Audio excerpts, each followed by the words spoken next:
Hello दोस्तों, नमस्कार। एक बार फिर से लकेरा टेक्निकल चैनल पर सभी छात्रों का हार्दिक अभिनंदन है। मैं मनीष कुमार लकेरा सबसे पहले सभी छात्रों को तहे दिल से धन्यवाद देना चाहता हूं, जिन्होंने पहली वीडियो में मुझे इतना ढेर सारा प्यार दिया है और मैं आशा भी करता हूं कि मुझे आगे भी आप सभी का इतना ही प्यार मिलता रहेगा। अब मैं आप सभी से एक बात बोलना चाहता हूं कि काफी दिनों बाद आपके सामने आज मैं ऑनलाइन आया हूं, क्योंकि मेरी सिस्टर की शादी थी, इसलिए मैं आप सभी को टाइम नहीं दे पाया था। अब मैं चैप्टर वाइज रेगुलर आपकी क्लास लेता रहूंगा।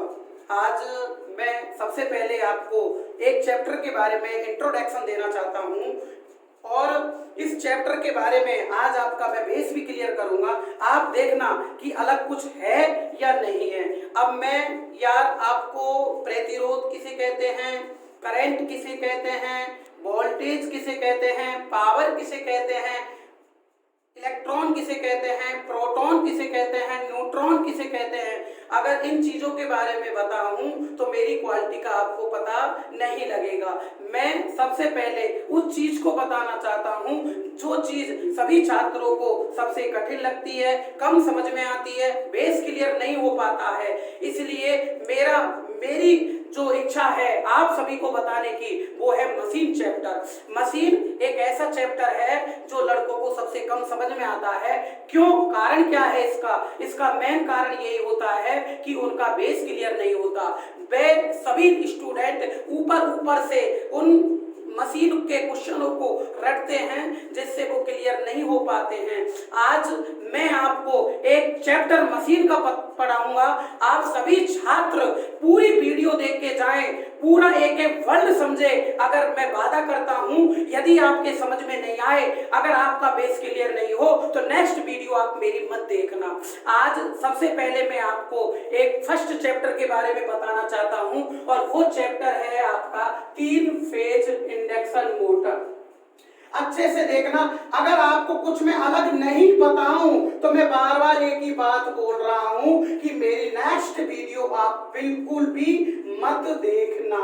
अब वो चैप्टर है 3 phase induction motor. 3 phase induction motor में सबसे पहले मैं आपको इसका कार्य सिद्धांत बताऊंगा कि यह मोटर होती क्या है, यह मोटर चलती कैसे है, इस मोटर का कार्य सिद्धांत क्या होता है, फिर इस कार्य सिद्धांत से रिलेटेड कौन कौन से क्वेश्चन आते हैं। अच्छे से देखना, जाना मत दोस्तों, पूरी वीडियो देख के जाना। लास्ट में इसके एक एक बेस क्लियर करके एक एक क्वेश्चन आपको बोर्ड पर ही मैं क्लियर करूंगा।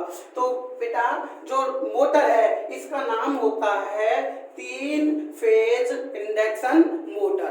3 फेज इंडक्शन मोटर में देखो सबसे पहले जो पार्ट्स होता है ना, ये होता है मशीन की बॉडी। क्या होती है यार? मशीन की बॉडी, जो कि कास्ट आयरन या कास्ट स्टील की बनाई जाती है। अब इस बॉडी के साथ में जो पार्ट्स लगा होता है, उसको क्या कहते हैं? स्टेटर। क्या कहते हैं यार?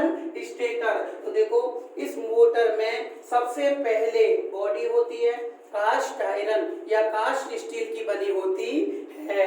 इसके बाद में इसके साथ में स्टेटर लगा होता है जो कि सिलिकॉन स्टील का बनाया जाता है। इसकी आकृति होती है ना, वो वलयाकार या बेलनाकार होती है। कई बार क्वेश्चन आ चुका है कि 3 फेज इंडक्शन मोटर के स्टेटर की संरचना कैसी होती है, वलयाकार या बेलनाकार। अब इस मोटर का नाम बताओ कौन सा है? 3 फेज, जो 3 फेज सप्लाई पर कार्य करती है। इस मोटर पर बोलो फेजों की संख्या कितनी होगी? 3। क्यों? क्योंकि इस मोटर का नाम क्या है? 3 फेज। बोलो फेजों की संख्या कितनी होगी? 3। और इसके स्टेटर के खांचों में जो वाइंडिंग होती है वो 3 फेज वाइंडिंग होती है। अब यार एक बात देखो, ये खांचे होते हैं ना, इसे बोला जाता है स्टेटर। क्या बोला जाएगा इसे? स्टेटर। और स्टेटर के खांचों में जो 3 फेज वाइंडिंग होती है ना, उसे बोलते हैं स्टेटर वाइंडिंग। अच्छे से देखना, पूरा वीडियो देख के जाना, बार बार बोल रहा हूं, अगर बेस क्लियर नहीं हो तो नेक्स्ट वीडियो बिल्कुल भी मत देखना। सबसे पहले बॉडी होती है, बॉडी के साथ में क्या लगा होता है, स्टेटर। स्टेटर के अंदर जो वाइंडिंग होगी वो कितने फेज की होगी, 3 फेज की। इसलिए ही तो इस मोटर का नाम क्या हुआ है, 3 फेज मोटर। तो 3 फेज वाइंडिंग होती है, इसे क्या बोलोगे, स्टेटर वाइंडिंग। इस स्टेटर वाइंडिंग का जो दूसरा नाम होता है उसे बोला जाता है फील्ड वाइंडिंग। इसका दूसरा जो नाम होता है स्टेटर वाइंडिंग का, उसे क्या बोलोगे आप लोग, फील्ड वाइंडिंग।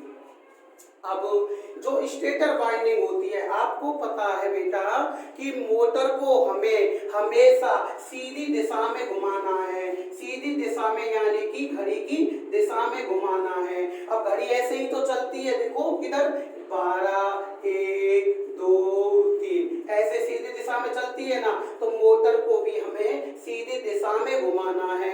इसलिए जो स्टेटर वाइंडिंग होगी ना, इसकी खांचों में जो घड़ी की दिशा में होती है, कैसे होती है यार, घड़ी की दिशा में होती है स्टेटर वाइंडिंग। एंड इसके बीच में जो घूमने वाला पार्ट्स होता है ना, उस घूमने वाले पार्ट्स को कहते हैं रोटर। जो इस मोटर के अंदर जो घूमने वाला पार्ट्स होता है ना, उसे क्या कहते हैं, रोटर। अब बात आ गई, इसको देखो, इसको लिखोगे आप लोग, क्या लिखोगे यार, रोटर। ये हो गया। हाँ, एक बार फिर से, फेजों की संख्या कितनी है, 3। इस और फेजों की संख्या 3 है। स्टेटर वाइंडिंग पर 3 फेज वाइंडिंग की गई है। उस स्टेटर वाइंडिंग को कौन सी वाइंडिंग बोला जाएगा, फील्ड वाइंडिंग। यहाँ तक बेस क्लियर हो गया। इसके अंदर जो पार्ट्स घूमेगा ना, उसे क्या बोलोगे आप लोग, रोटर। यहाँ तक कंप्लीट। अब मैं बता रहा हूं ना आपको, बस यहीं तक आप लोगों ने पढ़ा होगा। आप इस सप्लाई दे दोगे और मोटर चल जाएगी, ये आप यहीं तक कार्य सिद्धांत कंप्लीट कर देते हो। जबकि बेटा ये आपका बेस क्लियर नहीं है, यह क्लियर बेस नहीं है। क्यों? क्योंकि आपने केवल इसको ऊपर ऊपर से समझा है, सप्लाई दी, स्टेटर में दी, स्टेटर में चुंबक घूमा, रोटर भी घूमना प्रारंभ कर दिया। ये आपका बेस क्लियर नहीं है। बेस क्लियर करने के लिए आपको एक एक पॉइंट्स पर ध्यान देना है कि यह मोटर चलती कैसे है। फिर जभी तो आप इनके क्वेश्चन कंसेप्ट क्लियर होंगे कि किस प्रकार के क्वेश्चन आते हैं। तो मैं वापस एक बार फिर से बोलूंगा कि आप पूरी वीडियो देख के जाना। एक बार तो मुझे देखो तो सही कि फर्स्ट चैप्टर ये पढ़ाता कैसे है। इसी में ही आपको पता पड़ेगा कि क्वालिटी क्या होती है, मशीन कैसे पढ़ाई जाती है, बेस क्लियर कैसे होता है। आज ये आप देखो तो सही बेटा। तो बताओ फेजों की संख्या कितनी होगी, 1, 2, 3। इसलिए इसको कौन सी मोटर बोलते हैं, 3 फेज मोटर। सही बात है कि नहीं बेटा। और इस 3 फेज जो सप्लाई होती है ना, ये होती है 400 वोल्ट एसी सप्लाई। सही है ना। तो जब इस मोटर को 3 फेज विद्युत सप्लाई दी जाती है तो रोटर घूमना प्रारंभ कर देता है। तो जो पार्ट्स घूमता है उसे मैकेनिकल यानी कि यांत्रिक ऊर्जा कहा जाता है। तो एक बात बताओ, तुमने दी इसको विद्युत सप्लाई 3 फेज की और फिर ये रोटर घूम गया। और मैं वापस बोल रहा हूं कि जो रोटर घूमता है उसे मैकेनिकल एनर्जी यानी कि यांत्रिक ऊर्जा कहते हैं। जैसे कि पंखे का चलना, पंखा घूम रहा है तो वो मैकेनिकल एनर्जी है। साइकिल के टायर का चलना, साइकिल का टायर घूम रहा है, वो भी मैकेनिकल एनर्जी है। तो यार एक बात बताओ, जब ये रोटर घूमेगा तो ये कौन सी ऊर्जा हो गई, मैकेनिकल ऊर्जा। और मैकेनिकल ऊर्जा को बोलोगे हिंदी में यांत्रिक ऊर्जा। अब तो यार बताओ, परिभाषा आपको याद बहुत अच्छे से होगी कि वह मशीन जो कि 3 फेज विद्युत सप्लाई को यांत्रिक ऊर्जा में बदलती है, वह मशीन जो कि 3 फेज विद्युत सप्लाई को यांत्रिक ऊर्जा में बदलती है उसे 3 फेज मोटर कहा जाता है। अब मैं इसका कार्य सिद्धांत बताऊंगा, आपको अच्छे से समझना, एक एक वर्ड समझना, कुछ अलग नहीं मिले तो आप मेरे से बोलना। अब बताओ वाइंडिंग कितने फेज की है? 3 फेज की। अब 3 फेज वाइंडिंग कितने डिग्री कोण पर होती है? 120 पर। R Y B. सही बात है कि नहीं है? तो कई बार क्वेश्चन आता है कि 3 फेज मोटर के अंदर जो 3 फेज मोटर के अंदर 2 फेजों के मध्य में कितना विद्युत कोण होता है? 120 का। समझ में आ रहा है ना कि 3 फेज वाइंडिंग में 2 फेजों के मध्य में बोलो कितने डिग्री का कोण है? 120 का। और अगर आपसे पूछ ले कि 3 फेज मोटर के अंदर 3 फेज वाइंडिंग में कुल विद्युत कोण का मान क्या होता है, अगर कुल पूछ ले तो तीनों को जोड़ दो आप, 120 120 120, तो टोटल कितना हो गया? 360। बोलो ये समझ में आया कि नहीं आया? आज आपको एक एक वर्ड क्लियर करूंगा। बोलो 3 फेज वाइंडिंग कितने डिग्री कोण पर होती है? 120 पर। टोटल कितना कोण होता है? 360। यहां तक क्लियर हो गया आपका। अब देखो मैं सबसे पहले सप्लाई किसको देता हूं? स्टेटर को। स्टेटर में वाइंडिंग कितने डिग्री कोण पर है? 120 पर। तो जब तुम स्टेटर पर सप्लाई देते हो, 3 फेज सप्लाई जब देते हैं तो 3 फेज वाइंडिंग 120 डिग्री के विद्युत कोण पर होने के कारण इसमें करंट चलेगी, ऐसे चलेगी। देखो यार स्टूडेंटों, देखो कितना अच्छा चल रहा है करंट। R Y B. जब करंट ऐसे चलेगा R Y B, R Y B, जब ऐसे चलता है स्टेटर में करंट क्यों चलेगा? क्योंकि वाइंडिंग कितने विद्युत कोण पर है? 120 पर। जब वाइंडिंग 120 डिग्री के विद्युत कोण पर है तो इसमें ऐसे चुंबक बनेगा घूमने वाला, ऐसा घूमने वाला चुंबक बनेगा। अब देखो ये घूम रहा है कि नहीं घूम रहा? ऐसा घूमने वाला चुंबक बनेगा, ऐसा। अब बताओ जब ये घूमने वाला चुंबक बनता है तो इस स्टेटर वाइंडिंग के घूमने वाले चुंबकीय फ्लक्स की गति को सिंक्रोनस गति कहा जाता है। कौन सी गति बोलोगे आप लोग? सिंक्रोनस गति। वापस समझना एक बार और, स्टेटर वाइंडिंग में जो ये घूमने वाला चुंबकीय फ्लक्स बनता है इसकी गति को सिंक्रोनस गति कहा जाता है। जाने कितनी बार पेपर में क्वेश्चन आ चुका है कि बताओ सिंक्रोनस गति क्या होती है। तो स्टेटर वाइंडिंग में अच्छे से समझो, बार बार समझो कि स्टेटर वाइंडिंग में जो घूमने वाला चुंबकीय फ्लक्स होता है, इस चुंबकीय फ्लक्स की गति को ही कौन सी गति कहोगे आप लोग? सिंक्रोनस गति। अब बताओ सबसे पहले सप्लाई किसको दी? स्टेटर को। स्टेटर वाइंडिंग कितने डिग्री कोण पर है? 120 पर। तो चुंबक कैसे बनेगा? स्थिर बनेगा या घूमने वाला? घूमने वाला। इंग्लिश में बोलते हैं रोटेटिंग मैग्नेटिक फ्लक्स, यानी कि घूर्णमान चुंबकीय फ्लक्स उत्पन्न हो जाता है। अभी UPPCL टेक्नीशियन 2 के पेपर में आया कि बताओ 3 फेज मोटर के स्टेटर में कैसा चुंबकीय फ्लक्स उत्पन्न होता है। तो बोलो कैसा होगा? स्थिर या घूमने वाला?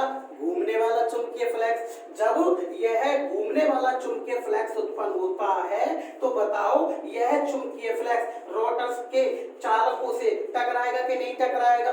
टकराएगा ना। जब इसमें कितनी सारी चुंबकीय बल रेखाएं घूमती है तो यह रोटर के चालक से टकराती है। लेकिन अभी आपका बेस क्लियर नहीं है, मैं पहले इसका बेस क्लियर कराऊंगा। तो देखो एक होता है लेंज का नियम, अच्छे से समझना। क्यों? क्योंकि इन चीजों को बताए बिना ये बेस क्लियर नहीं होगा, कार्य सिद्धांत क्लियर नहीं होगा आप लोगों का। तो ये किसका नियम होता है? लेंज का नियम। पहले आप इसको पढ़ो, इसको समझो। लेंज का नियम क्या होता है कि जिसके कारण उत्पन्न होना और उसी का विरोध करना लेंज का नियम कहलाता है कि जिसके कारण उत्पन्न होना और उसी का क्या करना, विरोध। जैसे कि यदि हमें हमारे माँ बाप उत्पन्न करते हैं और बड़े होकर यदि हम उनका विरोध करने लग जाएं तो वो लेंज का नियम कहलाता है। यानी कि जिसके कारण उत्पन्न होना और उसी का विरोध करना किसका नियम कहलाएगा यार, लेंज का नियम। तो यार अब आ जाओ वापस मोटर पे आओ, वापस अभी चलाएंगे इसको अपन लोग, कैसे घूमेगी देखना। सबसे पहले सप्लाई किसको दी, स्टेटर को। स्टेटर पर बाइंडिंग कितने डिग्री कोण पर, 120 पर। कैसा चुंबक बनेगा, घूमने वाला। यह घूमने वाला चुंबकीय फ्लक्स किससे टकराएगा, रोटर से। तो रोटर में भी चुंबकीय फ्लक्स उत्पन्न हो जाता है। लेकिन अब यहां अच्छे से समझना आप लोग यार, लेकिन इस जो रोटर होता है ना, रोटर में जो चुंबकीय फ्लक्स उत्पन्न हुआ है वो किसने किया, ये बात बताओ मेरे को। देखो अच्छे से समझो, गहराई से देखो आप यार, रोटर में जो चुंबकीय फ्लक्स उत्पन्न हुआ है ना वो किसने उत्पन्न किया, स्टेटर के चुंबकीय फ्लक्स में। सही है, तो बताओ स्टेटर के चुंबकीय फ्लक्स ने रोटर को चुंबकित कर दिया। अब किसका नियम काम करेगा आपका, लेंज का नियम। क्यों, जिसके कारण उत्पन्न होना और उसी का विरोध करना। तो लेंज के नियम के कारण रोटर का चुंबकीय फ्लक्स, आपको पता है स्टेटर वाइंडिंग तो यूं चल रही है तो स्टेटर का चुंबकीय फ्लक्स भी यूं ही चलेगा, लेकिन रोटर पर जो चुंबक उत्पन्न होता है वो लेंज के नियम अनुसार स्टेटर के चुंबकीय फ्लक्स का क्या करेगा, यहाँ विरोध करेगा। क्या करेगा यार, विरोध करेगा। और जब रोटर का चुंबकीय फ्लक्स और स्टेटर का चुंबकीय फ्लक्स जब आपस में प्रतिक्रिया करते हैं, कैसे प्रतिक्रिया करेंगे, देखो यार, ये तो चुंबकीय फ्लक्स यूं दम लगाएगा और ये रोटर का चुंबकीय फ्लक्स यूं लगाएगा। और कौन से नियम से विरोध हो रहा है, ये लेंज के नियम से। लेकिन एक बात बताओ, जब यहाँ विरोध होगा, अभी भी बेस क्लियर नहीं है, जब यहाँ विरोध होगा तो मुझे सबसे पहले ये बताओ, स्टेटर आकार में बड़ा है किसकी अपेक्षा, रोटर की अपेक्षा। देखो रोटर तो छोटा सा है और स्टेटर अपना कितना बड़ा है, दिख रहा है ना कि स्टेटर में जब आकार बड़ा होगा स्टेटर का तो इसमें खांचे ज्यादा होंगे। जब खांचे ज्यादा होंगे तो इसमें वाइंडिंग ज्यादा होगी। जब वाइंडिंग ज्यादा होगी तो इसमें चुंबकीय फ्लक्स अधिक क्षमता का बनता है। रोटर में, रोटर आकार में छोटा है, खांचे कम होंगे। जब खांचे कम होंगे तो वाइंडिंग कम होगी और वाइंडिंग जब कम होगी तो इसमें चुंबकीय फ्लक्स कम बनेगा। तो यार देखो, ये चुंबकीय फ्लक्स तो कम और ये चुंबकीय फ्लक्स ज्यादा। जब ये प्रतिक्रिया करते हैं तो स्टेटर का चुंबकीय फ्लक्स ज्यादा होने के कारण रोटर के चुंबकीय फ्लक्स को धक्का मार देता है। ऐसे जब धक्का लगता है, ऐसे जो बल लगता है ना घूमने वाला, इसे कहते हैं टॉर्क। क्या कहते हैं, टॉर्क। और इस टॉर्क के कारण मोटर घूमना प्रारंभ हो जाती है। अब वापस देखो, एक एक वर्ड समझना। सबसे पहले सप्लाई आप लोगों ने किसको दी, स्टेटर को। स्टेटर बाइंडिंग कितने विद्युत कोण पर है, 120 पर। 120 पर जब स्टेटर बाइंडिंग होगी तो चुंबकीय फ्लक्स कैसा बनेगा, घूमने वाला। जब घूमने वाला चुंबकीय फ्लक्स बनता है तो स्टेटर के चुंबकीय फ्लक्स की गति को कौन सी गति, सिंक्रोनस गति। जब घूमने वाला चुंबकीय फ्लक्स बनेगा तो ये किससे टकराएगा, रोटर से। तो रोटर में भी चालक बन जाता है, लेकिन कौन से नियम से विरोध होगा, लेंज के नियम से। दोनों प्रतिक्रिया करते हैं तो इस पर एक घूमने वाला बल उत्पन्न होता है, रोटर पर एक घूमने वाला बल लगता है। उसे क्या कहोगे आप लोग, टॉर्क। अब टॉर्क के कारण मोटर चलना प्रारंभ कर देती है। इस रोटर की, जो रोटर घूमता है ना, इस रोटर की गति को याद रखना, ये भी मोस्ट क्वेश्चन है। इस रोटर की गति को वास्तविक गति, ये क्वेश्चन भी अभी यूपी बिजली बोर्ड के पेपर में आ चुका है कि बताओ 3 फेज मोटर में वास्तविक गति किसकी होगी? तो किसकी होगी? रोटर की। स्टेटर के चुंबकीय फ्लक्स की गति को कौन सी गति? सिंक्रोनस गति। और रोटर की गति को कौन सी गति? वास्तविक गति। और इस वास्तविक गति का नाम होता है, यह मुख्य रूप से मोटर की गति भी होती है।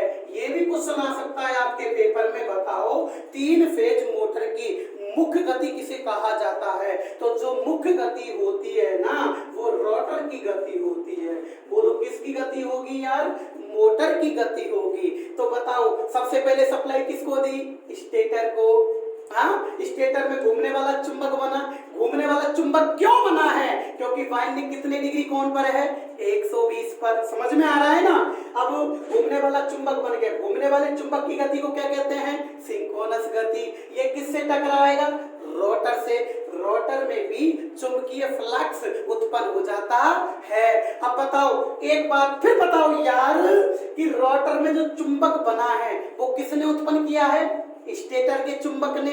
तो स्टेटर के चुंबक ने रोटर को चुंबकित किया है, तो जिसके कारण उत्पन्न होना और इसी का विरोध करना, किसका नियम? लेंज का नियम। तो लेंज के नियम अनुसार रोटर का चुंबक स्टेटर के चुंबक का क्या करेगा? विरोध करेगा दोस्तों। और जब विरोध करता है तो इन दोनों के चुंबकीय फ्लक्स में आपस में रिएक्शन होगा। जब आपस में रिएक्शन होता है तो यहाँ पर एक घूमने वाला बल काम करता है, उसे क्या बोलोगे? टॉर्क। और मोटर चालू हो जाती है। यह होती है 3 फेज इंडक्शन मोटर की वह मशीन जो कि 3 फेज विद्युत सप्लाई को यांत्रिक ऊर्जा में बदलती है, उसे 3 फेज इंडक्शन मोटर कहा जाता है।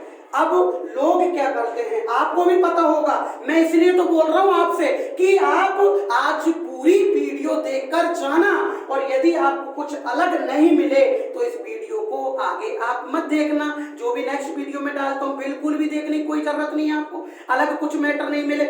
आप लोग सच बताना, आप यहीं तक ही कार्य सिद्धांत को पढ़ते हो कि मोटर के स्टेटर को सप्लाई दी, स्टेटर में चुंबकीय फ्लक्स उत्पन्न हुआ, रोटर से टकराया, रोटर में भी चुंबक बना और मोटर घूमना चालू कर दी। यह केवल कार्य सिद्धांत ऊपर से याद किया है आप लोगों ने, ऊपर से समझा है आप लोगों ने। आपका बेस क्लियर नहीं है कि किस कार्य सिद्धांत के क्वेश्चन किस प्रकार आते हैं। अब मैं आपका बेस क्लियर करूंगा।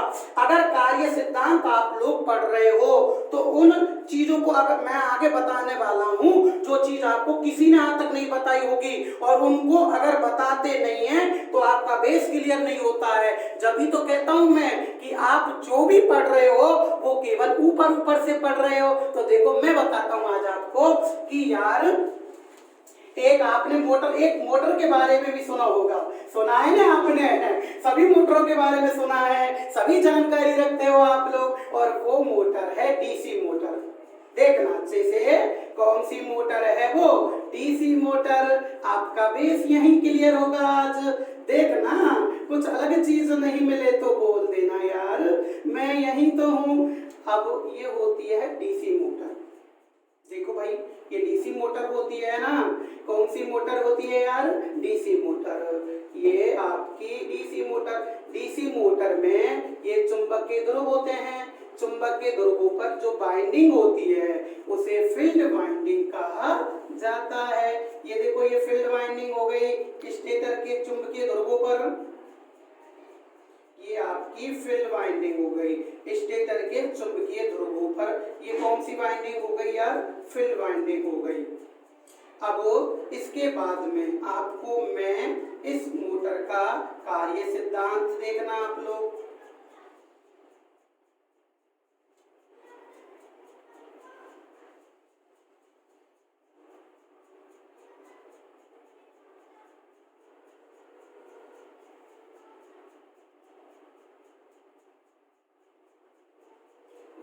अच्छे से देखना, सब चीज समझ में आएगी आपकी। एक वर्ल्ड आपका क्लियर होगा। आप सब लोग देखो, अच्छे से देखो यार, ये है एक आप लोगों की डीसी मोटर। कौन सी मोटर हो गई है? DC motor. इसको आप लोग डीसी सप्लाई दोगे, इसको डीसी सप्लाई दोगे आप। ये देखो, अब अच्छे से समझना, क्यों? क्योंकि यार आप लोग क्या करते हो, सीधे ही इसके कार्य सिद्धांत को पढ़ते हो, जबकि गलत है। ये चीज अगर आप नहीं बताओगे, नहीं सीखोगे आप लोग, तो आपका इस मोटर का कभी भी बेस क्लियर नहीं होगा। तो आप देखो, ये डीसी मोटर है और आप ये भी जानते हो डीसी सप्लाई एक दिशा में चलती है।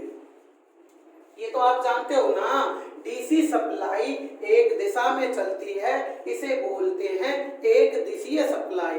और जो दोनों दिशा में चलती है, धनात्मक और ऋणात्मक, जो दोनों दिशा में चलती है, उसे बोला जाता है एसी सप्लाई।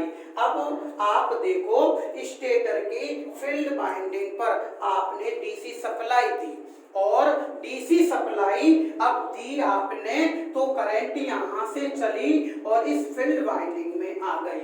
और फील्ड वाइंडिंग में जब करंट आई है ना, तो इसमें चुंबकीय फ्लक्स बन गया। लेकिन अब मेन समझने वाली बात है यहाँ पर कि आपकी जो डीसी सप्लाई है वो एक दिशीय सप्लाई है, डायरेक्ट चलने वाली सप्लाई है, जिसके कारण इस फील्ड वाइंडिंग में जो चुंबकीय फ्लक्स बनेगा ना, वो एक दिशीय बनता है, एक दिशा में चलने वाला बनता है। जब एक दिशा में चलने वाला बनेगा तो वो चुंबकीय फ्लक्स यहां से होता हुआ और डायरेक्ट इस वाइंडिंग में चल जाता है, जिससे वह चुंबकीय फ्लक्स आर्मेचर से नहीं टकराता है। और जब आर्मेचर से नहीं टकराएगा तो यह चुंबक नहीं बनता है। जब आर्मेचर चुंबक नहीं बनेगा तो यह मोटर घूमती नहीं है। जबकि आप यहाँ पर देखो, आपने यहाँ पर भी रोटर पर, इसके रोटर पे देखो, बताओ आप लोग, इस मोटर के रोटर पर आपने सप्लाई नहीं दी, इस पर भी नहीं दी आपने, लेकिन इसके स्टेटर पर जो सप्लाई है वो कैसी है? एसी। लेकिन कितने फेज की है? 3 फेज की। जब सप्लाई 3 फेज की होती है तो जो चुंबक बनेगा वो कैसा बनेगा? घूमने वाला। और घूमने वाला चुंबक बनने के कारण ही वो रोटर से टकरा रहा था, जिसके कारण रोटर में भी चुंबक बन रहा था। और यहाँ हम देखते हैं तो यहाँ पर डीसी मोटर में डीसी सप्लाई दी जाती है, और डीसी सप्लाई एक दिशीय होती है। जब एक दिशीय चुंबक उत्पन्न होगा फील्ड वाइंडिंग में, तो क्या आर्मेचर से टकराएगा? क्या नहीं टकराएगा ना। जब आर्मेचर से नहीं टकराता है तो यह चुंबक नहीं बनता है, और जब यह चुंबक नहीं बनेगा तो क्या मोटर चालू हो जाएगी? क्या नहीं। इसलिए डीसी मोटर को चलाने के लिए इस आर्मेचर को चुंबक बनाना जरूरी होता है। अब इस चुंबक कैसे बनेगा बताओ? चुंबक बनाने के लिए मैं इसमें कार्बन बुरुस के माध्यम से इसको भी सप्लाई से संयोजित कर दिया जाता है। अब देखो मेरे दोस्तों, अब देखना आप लोग सब देखो कि अब यहाँ पर तुमने डीसी सप्लाई दी, डीसी सप्लाई की करंट सबसे पहले किसमें गई है? फील्ड वाइंडिंग में। जब फील्ड वाइंडिंग में करंट गई तो इसमें चुंबकीय फ्लक्स उत्पन्न हो गया, ये गया चुंबकीय फ्लक्स, ये गया चुंबकीय फ्लक्स, और यहाँ होता हुआ, इसका मतलब फील्ड वाइंडिंग में चुंबकीय फ्लक्स यहाँ से यूं गया है, सही है ना। और आगे सप्लाई देखो, यहाँ से फील्ड वाइंडिंग में, फील्ड वाइंडिंग से होती हुई किस में आ गई है? ये आर्मेचर में आ गई। जब आर्मेचर में डीसी सप्लाई आ जाती है तो डीसी सप्लाई सबसे पहले कम्यूटेटर पर जाती है। ये क्वेश्चन बहुत बार आता है, याद रखना कि डीसी मोटर में डीसी सप्लाई कम्यूटेटर पर जाती है, और कम्यूटेटर क्या करता है? इस डीसी सप्लाई को एसी सप्लाई में बदल देता है। और और यह एसी सप्लाई किस में जाती है, आर्मेचर में। अब आर्मेचर भी चुंबक बन जाता है। तो लेंज के नियम अनुसार आर्मेचर का चुंबकीय फ्लक्स तो यूं होगा और स्टेटर की वाइंडिंग का चुंबकीय फ्लक्स यूं होगा। अब बताओ, दोनों के चुंबकीय फ्लक्स आपस में प्रतिक्रिया करते हैं, जिससे जैसे ही प्रतिक्रिया करते हैं तो इस रिएक्शन के कारण इस पर एक घूमने वाला बल लगेगा और आर्मेचर पर जो घूमने वाला बल लगता है उसे क्या कहोगे आप, टॉर्क। अब देखो, अब मैं यहां से आपके दो क्वेश्चन का बेस क्लियर करूंगा। मैंने ये क्यों बताई, क्या रीजन था, मैंने ये क्यों समझाई, क्या रीजन था, इसको मैं बताऊंगा। देखो आपका बेस क्लियर अब होगा। तो पहला पॉइंट, पहला क्वेश्चन, आपने सप्लाई किसको दी, स्टेटर को। बताओ, आपने रोटर को सप्लाई दी, नहीं दी ना। इस रोटर को सप्लाई से मतलब इस रोटर को आपने प्राइम मूवर से घुमाया, नहीं घुमाया ना। तो बताओ, ना तो आपने इसके रोटर को कोई सप्लाई दी है, ना ही इसको प्राइम मूवर से घुमाया है। केवल यह तो किसके नियम से घुमाए, अपने आप, लेंज के नियम से अपने आप ही घुमा है। इसलिए इस मोटर को सेल्फ स्टार्ट मोटर यानी कि स्वचालित मोटर कहा जाता है। बहुत बार पेपर में क्वेश्चन आ चुका है कि बताओ, 3 फेज इंडक्शन मोटर है ना, वो कौन सी मोटर होती है, सेल्फ स्टार्ट या नॉन सेल्फ स्टार्ट, यानी कि स्वचालित या अस्वचालित, कौन सी होती है, ये स्वचालित। आपसे पूछे बताओ भाई स्वचालित क्यों होती है, तो आपको क्या आंसर याद रखना है, क्योंकि इसके रोटर को घुमाने के लिए इस पर किसी भी प्रकार की ऊर्जा नहीं दी जाती है। बताओ, ये क्लियर हुआ कि नहीं हुआ, आपका क्लियर हो गया ना। तो बताओ, 3 फेज इंडक्शन मोटर कौन सी मोटर होती है, स्वचालित। अब आओ आप डीसी मोटर पर। एक बात बताओ, मैंने अभी आपको बताया था यदि तुम आर्मेचर को सप्लाई नहीं दोगे तो इसमें एक दिशीय चुंबक बनता है, आर्मेचर से नहीं टकराता है, जिससे आर्मेचर से नहीं टकराएगा तो आर्मेचर चुंबक नहीं बनता है।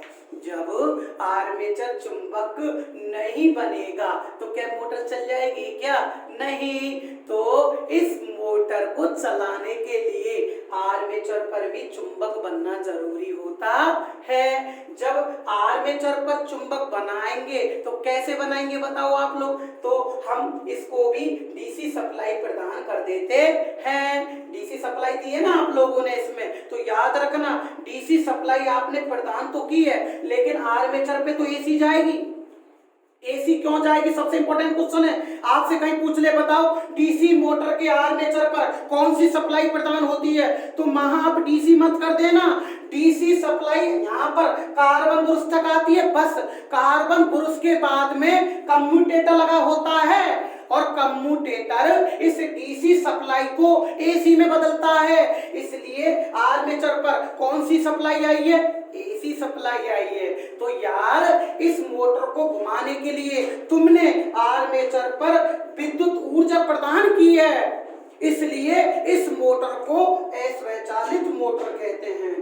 यह भी कई बार क्वेश्चन आ चुका है पेपर में कि बताओ डीसी मोटर होती है ना, वो कौन सी मोटर होती है, बोलो कौन सी होगी, अस्वचालित। आपसे पूछ ले, बताओ अस्वचालित क्यों हुई, क्या कारण है यह मोटर अस्वचालित है, क्योंकि इसको घुमाने के लिए अलग से आर्मेचर पर भी सप्लाई दी जाती है, जबकि इसके रोटर पे सप्लाई नहीं दी जाती। तो बताओ 3 फेज मोटर कौन सी होती है, स्वचालित, और डीसी मोटर कौन सी होती है, अस्वचालित। पहला क्वेश्चन। दूसरा बेस क्लियर करूंगा, टॉर्क। दूसरा बेस क्लियर किसको होगा, आपका टॉर्क का। अब टॉर्क का देखो, आप एक बात बताओ, आपने क्या इसके रोटर पे सप्लाई दी, नहीं दी, तो इसमें रोटर में जो चुंबक बना है वो चुंबक किसने उत्पन्न किया है, स्टेटर के चुंबक ने। अरे किसने उत्पन्न किया? स्टेटर के चुंबक ने। केवल स्पर्श चुंबक उत्पन्न हुआ है। और इसमें देखो, इसमें आपने सप्लाई दी है, और जब सप्लाई दे देते हो ना आप लोग इसको, तो इसमें चुंबक बना है। तो आप बताओ, आपको दिख रहा होगा इसमें सप्लाई दी है और इसमें सप्लाई नहीं दी, तो किसका चुंबक ज्यादा होगा? डीसी मोटर के आर्मेचर का या 3 फेज मोटर के रोटर का। तो सवाल आता है कि बताओ कौन से घूमने वाले पार्ट्स में चुंबक ज्यादा होता है? तो डीसी मोटर के आर्मेचर में। इसमें क्यों होगा? क्योंकि आपने इसको सप्लाई दी है। जब इसमें चुंबक ज्यादा है तो रिएक्शन क्रिया ज्यादा होगी। जब रिएक्शन क्रिया ज्यादा होगी तो बताओ इसके अंदर टॉर्क ज्यादा होगा कि नहीं होगा? जबकि इसमें चुंबक कम है, इसमें चुंबकों के मध्य में रिएक्शन क्रिया कम हो रही है। कम क्यों हुई? क्या कारण था इसका? क्योंकि इसके रोटर को आप लोगों ने सप्लाई नहीं दी, केवल स्पर्श चुंबक उत्पन्न हो रहा है। इसलिए इसके रोटर में चुंबक कम होने के कारण इसके चुंबकों के मध्य में रिएक्शन क्रिया कम होती है, इसलिए इसके टॉर्क का मान निम्न होता है। कितनी बार पेपर में क्वेश्चन आ चुका है कि बताओ 3 फेज मोटर के अंदर उत्पन्न टॉर्क का मान क्या होता है? उच्च, निम्न, अनंत या शून्य? तो बोलो क्या होएगा बेटा? निम्न। निम्न क्यों हुआ ये भी मैंने आपको भी बता दिया, क्योंकि इसके रोटर पर केवल स्टेटर के चुंबकीय फ्लक्स का स्पर्श चुंबकीय फ्लक्स उत्पन्न होता है। अब इसमें चुंबक ज्यादा होता है क्योंकि इसमें विद्युत सप्लाई दी जाती है। तो जब इसमें चुंबक ज्यादा होगा तो बोलो टॉर्क का मान ज्यादा होगा कि नहीं होगा? तो डीसी मोटर में उत्पन्न टॉर्क का मान क्या होता है? उच्च। यहीं से बेस क्लियर करना। अब देखो मैंने 2 क्वेश्चन आपके क्लियर कर चुका हूं। पहला क्वेश्चन देखना, बताओ 3 फेज इंडक्शन मोटर कौन सी होती है? स्वचालित। आपसे पूछे क्यों स्वचालित हुई? क्योंकि इसके रोटर पर किसी प्रकार की ऊर्जा नहीं दी जाती है। फिर आपसे पूछेगा बताओ फिर ये घूमी किसके कारण है? किसके कारण घूमी है? लेंज के नियम से। समझ में आ रहा है ना? अगला बताओ डीसी मोटर कौन सी होती है? अस्वचालित। आपसे पूछे अस्वचालित क्यों? क्योंकि इसके आर्मेचर को भी डीसी सप्लाई प्रदान की जाती है। तो यह मोटर कौन सी हुई? अस्वचालित। और यह मोटर कौन सी हुई? स्वचालित। तो क्वेश्चन क्लियर। अगला क्वेश्चन, इसके अंदर बताओ टॉर्क का मान क्या होगा? उच्च। आपसे पूछे बताओ टॉर्क का मान उच्च क्यों होगा भाई? क्या कारण है? क्योंकि इसके आर्मेचर में चुंबक ज्यादा बनता है। और बताओ इसमें टॉर्क का मान निम्न क्यों होगा? बताओ क्योंकि इसके रोटर में चुंबक कम बनता है। बताओ दोनों मोटरों में आपका बेस क्लियर हुआ कि नहीं हुआ? अगली बात बेटा, कई बार क्वेश्चन पुटअप होता है कि दोनों मोटरों में अंतर, तो इसमें कम्यूटेटर प्रयोग होता है जबकि इस मोटर में किसी प्रकार का कम्यूटेटर प्रयोग नहीं किया जाता है। कई बार क्वेश्चन आ चुका है। पिछली बार 2017 के अंदर लखनऊ मेट्रो के पेपर में भी क्वेश्चन आया था कि 3 फेज इंडक्शन मोटर में डीसी मोटर की अपेक्षा मुख्य अंतर किसका होता है? ऐसे पूछ लिया गया था। तो बेटा इसके अंदर देखो रोटर भी होता है, फील्ड वाइंडिंग भी होती है, हाँ शाफ्ट भी होती है, स्टेटर भी होता है, लेकिन क्या नहीं होता है? कम्यूटेटर। Clear, complete point. अब देखो अभी बेस क्लियर थोड़ी हुआ है आपका, बस आप यहीं तक ही पढ़ते हो। अभी मैं बेस क्लियर करता हूं आपका। एक पॉइंट और आता है। अब बात आती है, अभी पॉइंट क्लियर नहीं है, अब बात आती है आपकी ट्रांसफार्मर की।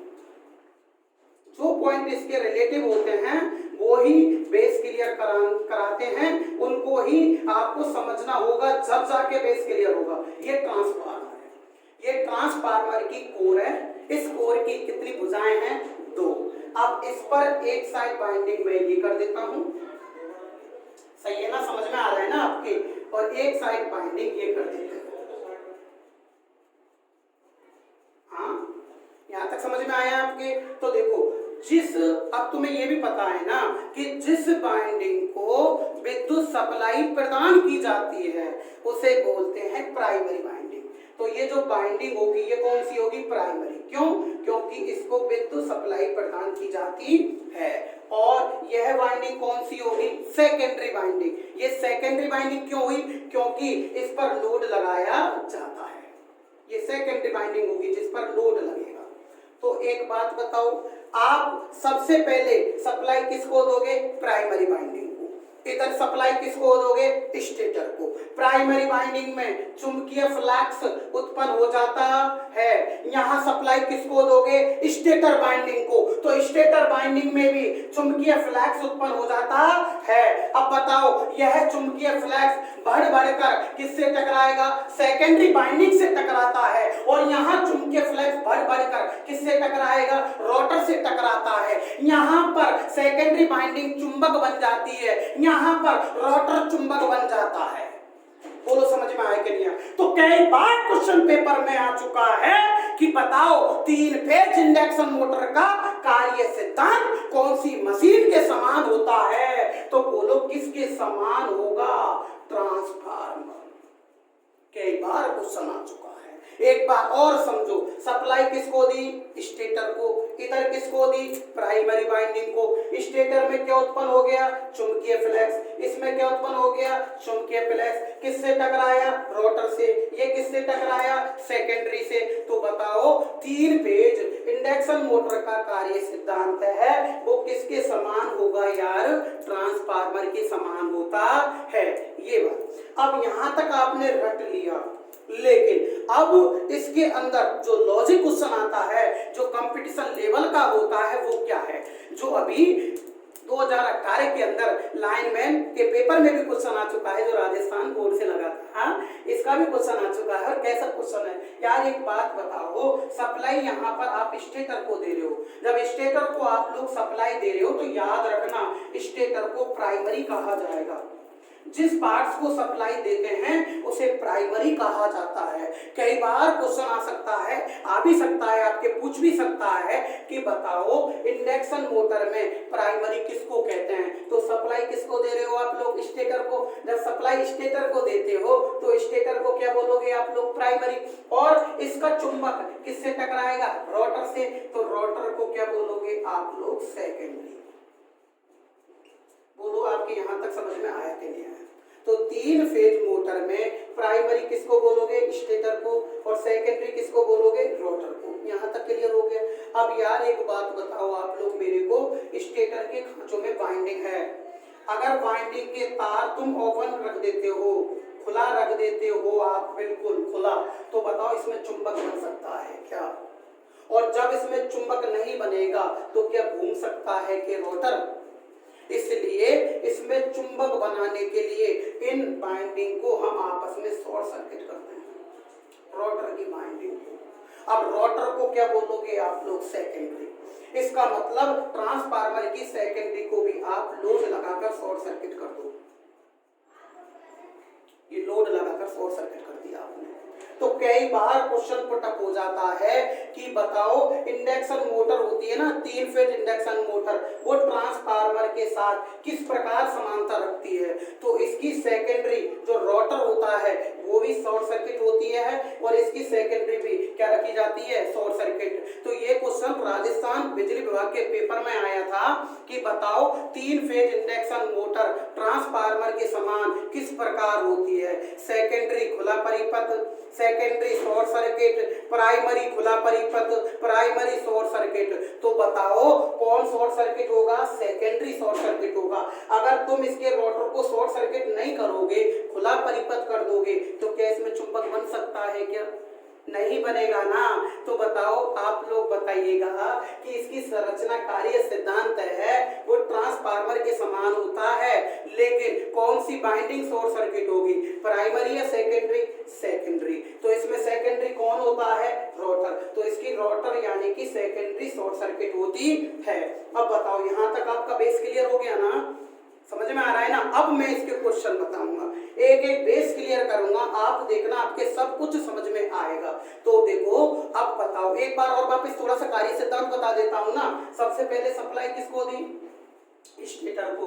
स्टेटर में कैसा चुंबकीय फ्लक्स बना बेटा? घूमने वाला। चुंबकीय फ्लक्स घूमने वाले चुंबकीय फ्लक्स की गति को कौन सी गति कहते हैं? सिंक्रोनस गति। किससे टकराएगा? रोटर से। रोटर में भी चुंबक बन जाता है। तो दोनों किसके नियम से विरोध करेंगे? लेंज के नियम से विरोध करते हैं। जब लेंज के नियम से विरोध होगा तो बताओ रोटर पे घूमने वाला बल लगेगा ना, उसका क्या बोलोगे? टॉर्क। लेकिन टॉर्क कैसा होगा इसका? निम्न। बोलो समझ में आ गया, और मोटर चालू हो जाती है। बोलो क्लियर हो गया ना। अब देखो, अब आपके लिए मैं एक एक क्वेश्चन यहाँ बोर्ड पर समझाऊंगा, एक एक बेस आपका क्लियर करूंगा। अब देखना, कार्य सिद्धांत संबंधित किस प्रकार के क्वेश्चन पेपर में आते हैं उनको आप एक बार अच्छे से देखो। एक एक चीज आपकी क्लियर नहीं हो आज कार्य सिद्धांत में, आपने अभी तक ऊपर से कार्य सिद्धांत पढ़ा है, अब देखना कैसे कार्य सिद्धांत क्लियर होगा आपका। तो देखो, अब मैं आपकी यहाँ पर 3 फेज मोटर बना रहा हूँ वापस से अच्छे से, क्योंकि अब हम क्वेश्चन करेंगे। अब यहाँ पर जो पार्ट्स लगा होता है वो स्टेटर होता है। बताओ ये क्या होता है? स्टेटर। स्टेटर को कितनी फेज सप्लाई देते हो आप लोग? 3 फेज, सही है ना। तो देखो ये तो स्टेटर हुआ। स्टेटर में जो वाइंडिंग होती है उसे बोलते हैं स्टेटर वाइंडिंग। स्टेटर वाइंडिंग या फील्ड वाइंडिंग। फील्ड वाइंडिंग यहां तक क्लियर हो गया ना आपका? एक पॉइंट। दूसरी स्टेटर वाइंडिंग होती है ना, ये बताओ कितने विद्युत कोण पर होती है? 120 कोण पर। टोटल विद्युत कोण कितना होता है? 360। यहां तक क्लियर हो गया।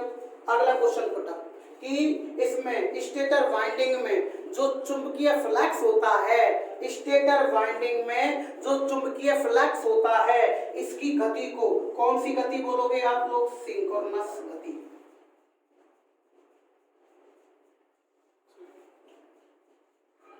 यहां तक समझ में आ गया आपके?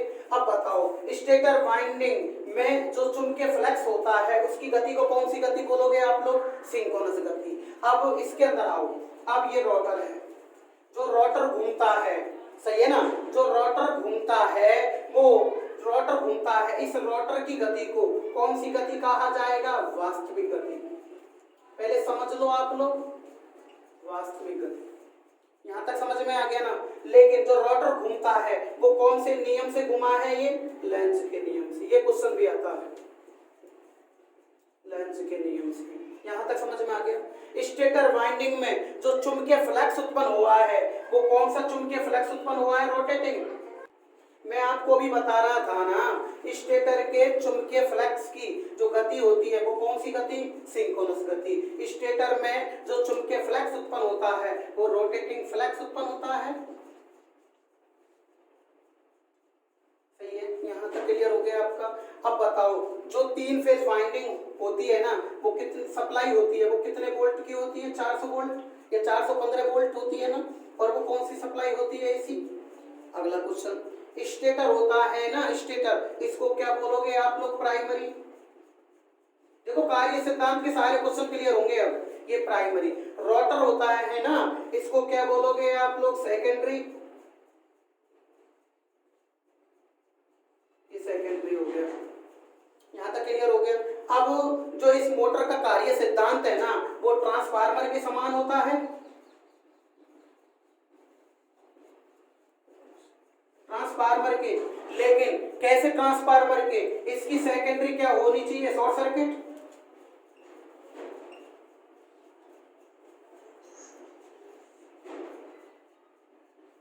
Short circuit. एक बार और देखो, अगर तुम इसकी रोटर को सेकेंडरी बोलते हैं ना, अगर रोटर की सेकेंडरी अगर आप शॉर्ट सर्किट नहीं करोगे तो इसमें चुंबक बन सकता है क्या?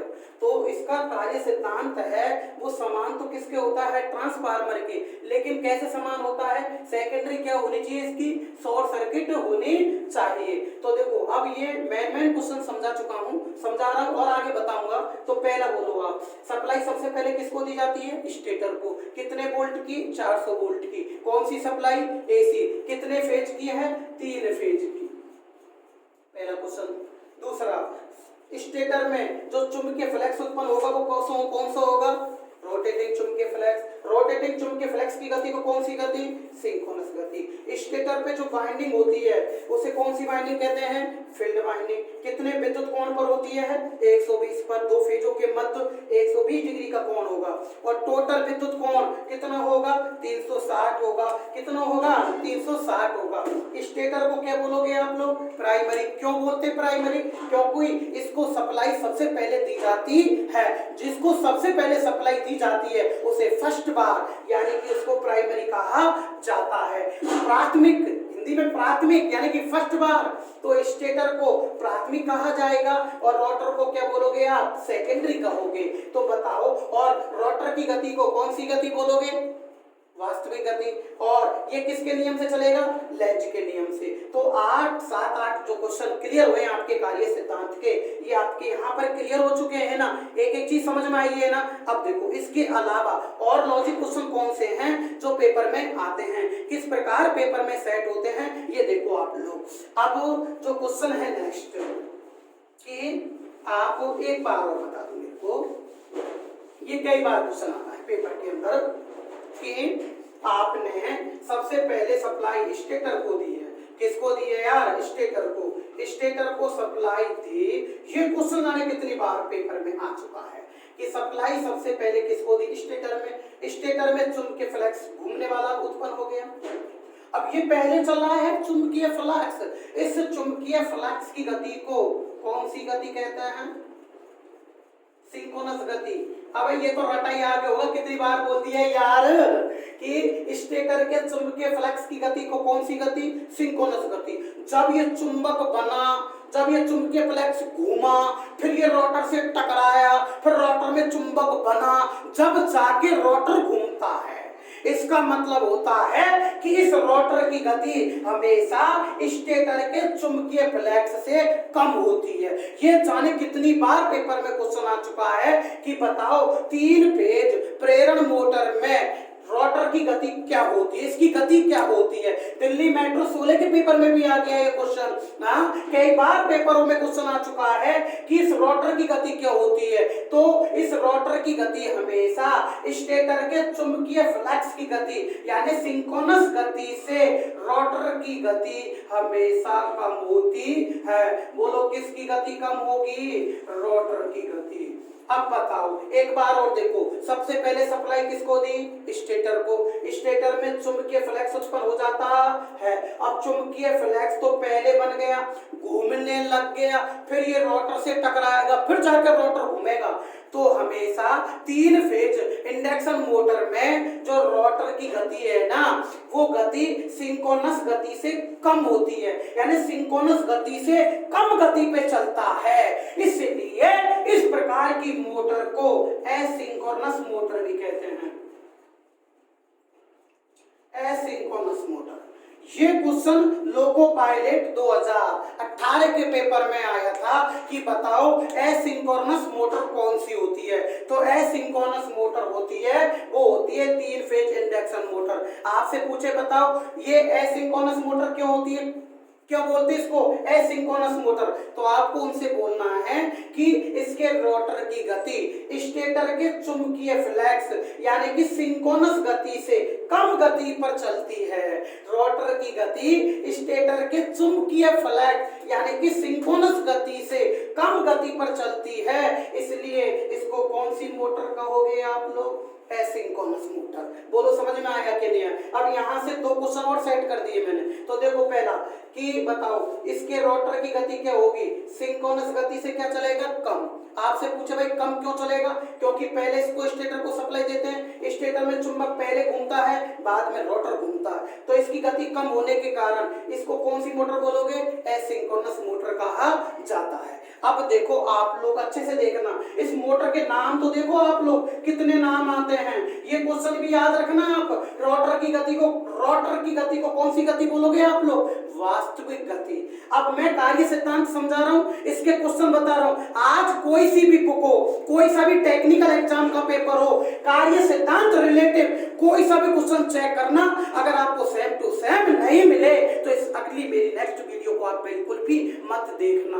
अब बताओ आप लोग इस मोटर को कौन सी मोटर बोलेंगे? Asynchronous motor. इस प्रकार की मोटर में फेजों की संख्या 2 से अधिक होती है यानी कि 3 फेज होती है, इसलिए इसको पॉलीफेज मोटर भी कहा जाता है। कई बार ये भी क्वेश्चन को टप जाता है। पॉलीफेज मोटर आपसे पूछ लेगा, यानी कि 3 फेज इंडक्शन मोटर को पॉलीफेज मोटर यानी कि बहुकला मोटर भी कहा जाता है। अब बताओ इसके कितने नाम हो गए इस टाइम? अभी 2 नाम। पहला 3 फेज इंडक्शन मोटर कौन सी होती है? एसिंक्रोनस मोटर होती है। लेकिन स्वचालित है स्वचालित, क्योंकि इसके रोटर पे सप्लाई नहीं दी जाती है। और इसके कौन सी मोटर बोलोगे? पॉलीफेज मोटर कहा जाता है। अब यार एक बात, अब जो क्वेश्चन रिलेटिव होते हैं वो देखना। अब मेन बात और होती है एक एसी मोटर। ये क्वेश्चन भी पेपर में आएगा कि बताओ एसी मोटर किसे कहते हैं? अच्छे से देखना आप लोग, एसी मोटर किसे कहते हैं, ये क्वेश्चन होता है। एसी मोटर किसे कहते हैं? अब इसका ऑप्शन देखो। अब मैं कार्य सिद्धांत रिलेटेड आपको क्वेश्चन करा रहा हूं, एसी मोटर किसे कहा जाता है। तो पहली होती है single phase motor. Option number A single phase motor. Option number B synchronous motor. देखना, यही तो बेस क्लियर होना जरूरी है। आप अधूरा पढ़ते हो, कार्य सिद्धांत ऊपर से पढ़ लिया है। सिंक्रोनस मोटर सी होती है आपकी डीसी मोटर, और आपकी डी होती है 3 phase motor, 3 phase induction motor.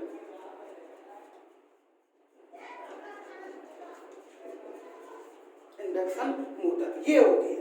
अब एक बात बताओ, एसी मोटर कौन सी होती है? देखो सिंगल फेज भी एसी पे चलती है, सिंक्रोनस भी एसी पे चलती है, डीसी मोटर तो है नहीं, ये भी एसी पे चलती है। लेकिन अब इसमें बेटर आंसर छांटना है कि स्पेशली यह एसी मोटर कौन सी होती है, इनमें से कौन सी एसी मोटर होती है। मेन स्पेशली चारों में से एक छांटना है, तो मैं समझाऊंगा। देखो सिंगल फेज में एक यूनिवर्सल मोटर ऐसी होती है जो कि एसी डीसी दोनों पे कार्य करती है। तो वो सिंगल फेज में एक यूनिवर्सल मोटर आ रही है जो डीसी भी काम करेगी, डीसी पे भी चलेगी, और हमें केवल कौन सी चाहिए? एसी। एक सिंक्रोनस मोटर देखो, सिंक्रोनस मोटर को चलाने के लिए इसकी रोटर की फील्ड वाइंडिंग पर डीसी सप्लाई देना जरूरी है।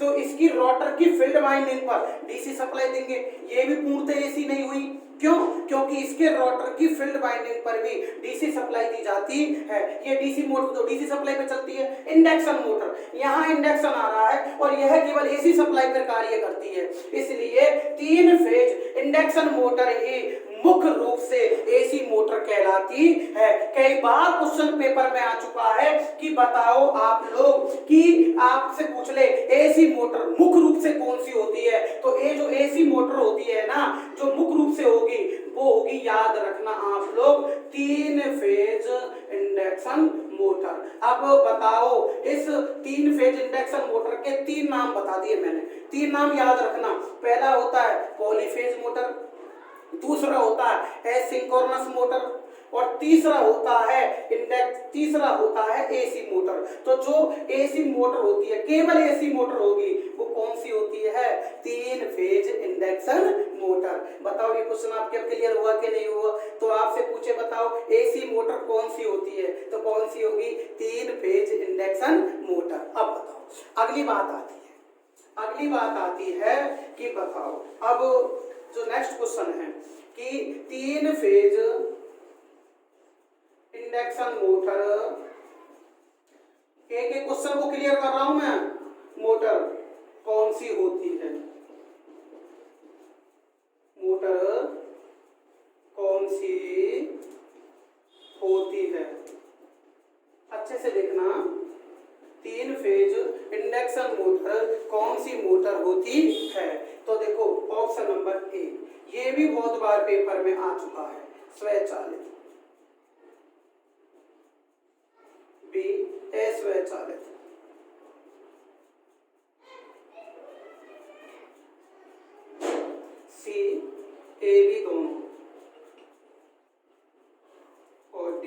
ओई।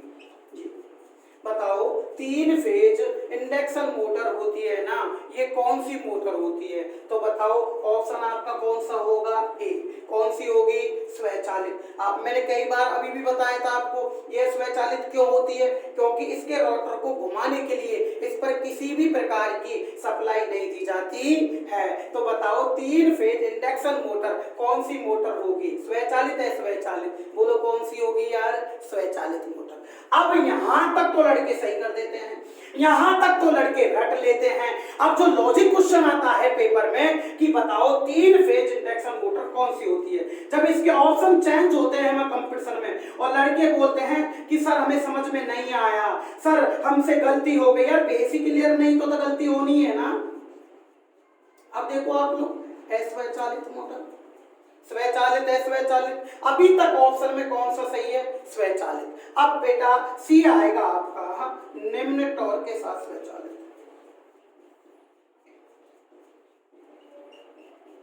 स्वचालित इसे कहते हैं बेस का क्लियर होना, निम्न टॉर्क के साथ स्वचालित। और अगला है आपका डी, उच्च टॉर्क के साथ स्वचालित। उच्च टॉर्क के साथ स्वचालित। अब बताओ, मैंने अभी आपको समझाया था ना, मैंने आपको अभी बताया था ना, क्या बताया था कि बताओ इंडक्शन मोटर के अंदर जो टॉर्क होता है वो निम्न होगा कि उच्च होगा? निम्न टॉर्क। वो आपसे पूछे निम्न क्यों हुआ? क्योंकि इसके रोटर पर चुंबक कम बनता है, केवल स्पर्श चुंबक बनता है, जिससे दोनों के चुंबक में रिएक्शन क्रिया कम होती है और टॉर्क का मान क्या होता है? निम्न होता है। तो बताओ, अब देखो यहाँ पर स्वचालित ये भी सही है और यहाँ पर निम्न टॉर्क के साथ स्वचालित ये भी सही है। अब इन दोनों में से मेन बेटर आंसर कौन सा है? तो मेन बेटर आंसर होगा, वो होगा निम्न टॉर्क के साथ स्वचालित मोटर। देखो इसमें स्वचालित भी आ रहा है और निम्न टॉर्क भी आ रहा है, तो इसमें दोनों काम हो रहे हैं ना, और इसमें केवल एक ही काम हो रहा है, स्वचालित ही आ रहा है। तो बेटर आंसर अगर आपसे पूछा जाए तो कौन सा होगा? निम्न टॉर्क के साथ स्वचालित मोटर। बोलो कंप्लीट हुआ कि नहीं हुआ? इसके बाद में अब मैं आपको नेक्स्ट जो क्वेश्चन है इसका एक क्वेश्चन और बताना। अब बताओ कार्य सिद्धांत के देख लो कितने क्वेश्चन आ गए, कितने क्वेश्चन समझ में आए हैं आप लोगों के? हाँ, तो देखो अगला जो क्वेश्चन उठ रहा है, जो मेन जिस पर लड़के सबसे ज्यादा जो गलती करते हैं ना, वो है कि बताओ 3 फेज, इसको अच्छे से देखना आप लोग, 3 फेज इंडक्शन मोटर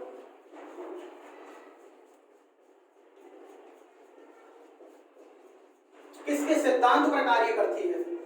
इसको अच्छे से समझना बस, किसके सिद्धांत पर कार्य करती है? ये मेन है, ये मेन है, इसको समझना है आपको। लड़के कहां गलती करते हैं? तो देखो ऑप्शन नंबर ए बना रहा हूं मैं, ए लेंज, लेंज का सिद्धांत, बी ओम का सिद्धांत, बोलो सही है क्या? सी फराडे का चुंबकीय प्रेरण का सिद्धांत,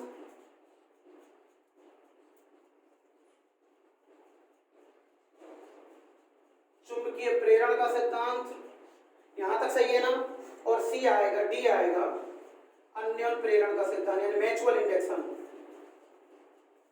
अन्योन प्रेरण का सिद्धांत। ये अब देखो मैं बताया कि जितने भी पार्ट्स घूमते हैं चुंबकीय फ्लक्स के मध्य में, वो सब जो नियम होता है ना, वो किसका होता है? फराडे का चुंबकीय प्रेरण का सिद्धांत। जैसे जनरेटर के अंदर आर्मेचर घूम रहा है, अल्टरनेटर के अंदर रोटर घूम रहा है, सिंगल पेज में रोटर घूम रहा है और 3 पेज मोटर के अंदर भी रोटर घूम रहा है। चुंबकीय बल रेखाओं के मध्य में जो पार्ट्स आपको घूमता हुआ दिखाई दे, तो आपको वहां आंसर करना पड़ेगा फराडे के चुंबकीय प्रेरण के सिद्धांत पर। तो बताओ 3 फेज इंडक्शन मोटर किसके सिद्धांत पर कार्य करती है? तो बोलो आपका आंसर क्या होगा? फराडे का चुंबकीय प्रेरण का सिद्धांत। आपका यहां तक सब लड़कों का सही है? बोलो क्लियर, समझ में आया कि नहीं? ये तो सब लोग कर देते हैं, तो ये नहीं है कंपटीशन का क्वेश्चन। अब लेवल चेंज हो चुका है। अब देखो यही तो है कि तुम्हारा बेस ही क्लियर नहीं है। अगर बेस क्लियर होता तो आप आंसर में गड़बड़ नहीं करते, गलती नहीं होती आपकी। अब देखो ये कितने तरीके से फिरेगा। अब है ए लेंज का सिद्धांत, लेंज, बी ओम का सिद्धांत, सी फराडे का सिद्धांत, फराडे, और डी आएगा घूमने वाले चुंबकीय फ्लक्स का सिद्धांत। ऐसे फिरता है घूमने वाले चुंबकीय फ्लक्स का सिद्धांत। ये ऑप्शन डीआरडीओ के 2016 के पेपर में आया था, और क्वेश्चन क्या था कि बताओ 3 फेज इंडक्शन मोटर किसके सिद्धांत पे कार्य करती है। ऑप्शन था लेंज का सिद्धांत, बी था ओम का सिद्धांत, सी था फराडे का सिद्धांत। केवल फराडे लिख रहा था और कुछ नहीं लिख रहा था, इसमें चुंबकीय प्रेरण भी नहीं लिख रहा था, केवल फराडे का सिद्धांत। लो फिर कहीं आप गड़बड़ समझ लो, मैं इसको लिखना ही जरूरी करता हूँ। लो लेंज फराडे का सिद्धांत सही है ना। अब देखो घूमने वाले चुंबकीय फ्लक्स का सिद्धांत। अब जाने कितने स्टूडेंट थे जो इस क्वेश्चन को गलत करके आए, महा इसको फराडे का सिद्धांत करके आ गए। क्यों? क्योंकि उन्होंने ये रट रखा था, वो समझ नहीं पाए थे, वो जल्दीबाजी में इसको करके आ गए, बेसिक क्लियर नहीं था, वो इसको करके आए, जबकि ये गलत है। तो गलत क्यों है समझना, उसका रीजन बताता हूं। फराडे नामक वैज्ञानिक था, इस फराडे ने 2 नियम बनाए। फराडे ने एक तो बनाया चुंबकीय प्रेरण का, इसको समझो भाई, एक किसका बनाया है चुंबकीय प्रेरण का सिद्धांत, और दूसरा बनाया इलेक्ट्रोलिसिस। इलेक्ट्रोलिसिस का मतलब होता है विद्युत अपघटन, विद्युत अपघटन का सिद्धांत। यह भी कई बार पेपर में आ चुका है कि बताओ विद्युत अपघटन इलेक्ट्रोलिसिस का सिद्धांत कौन से वैज्ञानिक के द्वारा बनाया गया है। विद्युत अपघटन एक पदार्थ का 2 भागों में टूटने की क्रिया क्या कहलाती है, विद्युत अपघटन। तो यह नियम अपघटन का बैटरी में काम आता है। जो रासायनिक पदार्थ को जब सप्लाई देते हैं तो वह पदार्थ 2 भागों में टूटता है, उसे विद्युत अपघटन क्रिया कहते हैं। ये चुंबकीय प्रेरण का सिद्धांत, जब चुंबक के मध्य में, चुंबकीय फ्लक्स के मध्य में रोटर घूमता है, वो चुंबकीय प्रेरण का सिद्धांत होता है। अगर ये फराडे का सिद्धांत है तो इसमें चुंबकीय प्रेरण तो है नहीं, तो ऑप्शन के अनुसार ये अपघटन का भी तो हो सकता है। इसमें तो बैटरी पे काम करेगा, अपघटन का होगा तो। लेकिन इसमें अगर बेटर आंसर पूछे, इसमें अपघटन भी छिप रहा है इसके अंदर। अगर चुंबकीय प्रेरण साथ में होता तो अपन यही करके आते वहां पर चुंबकीय प्रेरण, लेकिन ऑप्शन में नहीं है, ऑप्शन में नहीं है। इसलिए देखो नीचे देखो डी में घूमने वाले चुंबकीय फ्लक्स का सिद्धांत। तो बता घूमने वाला चुंबक स्टेटर पे सप्लाई देते हैं तो घूमने वाला चुंबक बनता है कि नहीं बनता। तो बताओ इसमें अगर ऑप्शन देखे तो अब कौन सा होगा, घूमने वाले चुंबकीय फ्लक्स का सिद्धांत। बताओ समझ में आया कि नहीं आया। इसमें चुंबकीय प्रेरण का सिद्धांत, इसमें फराडे है, लेकिन फराडे अपघटन का भी हो सकता है, इसलिए क्या आएगा घूमने वाले चुंबकीय फ्लक्स का सिद्धांत। कितने ऑप्शन हो गए 2। अभी रुकना आप, अब देखो तीसरा ऑप्शन देखो, तीसरा देखो। अब आप लोग तीसरा भी बेस क्लियर करता हूं आपका। 2 ऑप्शन हो गए ना, अब जो तीसरा है, अब इसको मिटा दूं ना मैं दोनों ऑप्शन को। अब तीसरा देखो, कुछ लोग बोल रहे हैं कि स्क्रीनशॉट भी लेना चाहेंगे आप लोग, तो इसको तो बाद में लेना और मैं आगे पढ़ाऊंगा जब ले लेना, क्लास चलाऊंगा ना जब ले लेना। अभी तो मैं डेमो क्लास सिखा रहा हूं बस फर्स्ट चैप्टर की। अब देखो 3 फेज इंडक्शन मोटर का कार्य सिद्धांत, यानी कौन से सिद्धांत पर कार्य करती है। अब देखो इसमें आप लोग, यहाँ भी बहुत लड़के मात खाते हैं, यह है लेंज का सिद्धांत। बेस क्लियर नहीं होता, मैं कह रहा हूं ना, अगर मशीन का बेस क्लियर नहीं है तो आप हल नहीं कर सकते इसको। लेंज का सिद्धांत, बी आएगा ओम का सिद्धांत, ओम का सिद्धांत, सी आएगा यहां पर केवल फराडे का सिद्धांत, और डी आएगा अन्योन प्रेरण का सिद्धांत। ऐसा है, ऐसा अगर आपसे पूछ ले कि कौन से सिद्धांत पर कार्य करती है, अगर ऐसा ऑप्शन आए तो इस टाइम जो आंसर दोगे वो फराडे दोगे। क्यों? क्योंकि फराडे के अंदर भी चुंबकीय प्रेरण का सिद्धांत है। फराडे ने दो नियम बनाए थे, वापस एक बार और समझ लो। दो नियम, एक तो किसका? चुंबकीय प्रेरण का, सही है ना? बोलो, एक किसका यार? चुंबकीय प्रेरण का। और जो दूसरा नियम बनाया था वो मैंने अभी बताया था, इलेक्ट्रोलिसिस अपघटन, एक पदार्थ का दो भागों में टूटना, अपघटन, इलेक्ट्रोलाइट, विद्युत अपघटन का नियम, इलेक्ट्रोलिसिस। हाँ, अब देखो, अब इसमें अगर आपसे पूछ ले कि बताओ किसके सिद्धांत पर कार्य करती है तीन फेज इंडक्शन मोटर, अब जो बेटर आंसर होगा वो आपको फराडे होगा, क्योंकि फराडे ने बेटा विद्युत चुंबकीय प्रेरण का नियम भी तो बनाया है। सही बात है कि नहीं? कौन सा नियम बनाया है? विद्युत चुंबकीय प्रेरण का नियम भी तो बनाया है फराडे ने। तो अब आंसर होगा जो कौन सा होगा? फराडे का सिद्धांत। अगर अब तुम्हारा मेन ऑप्शन अगर ऐसा हो, देखो चार ऑप्शन चेंज हुए हैं, क्वेश्चन के ऐसे ही तो चेंज होते हैं। अब देखो ऑप्शन नंबर ए लेंस का सिद्धांत, बी ओम का सिद्धांत, सी जूल का सिद्धांत, और डी आपका जो है वो है अन्योन प्रेरण का सिद्धांत। अब लड़के यहां पर मात खा जाते हैं, यहां पर लड़के बहुत सारे गलती करते हैं, बहुत स्टूडेंट गलती करते हैं। यहां पर देखो आप लोग कि इन तीन फेज इंडक्शन मोटर किसके सिद्धांत पर कार्य करती है। अब बताओ यहां पर फराडे दिया गया है क्या? नहीं दिया ना, यहां पर फराडे नहीं दिया गया है। अब जो आंसर मानोगे, जो आपका आंसर होगा वो अन्योन प्रेरण का होगा।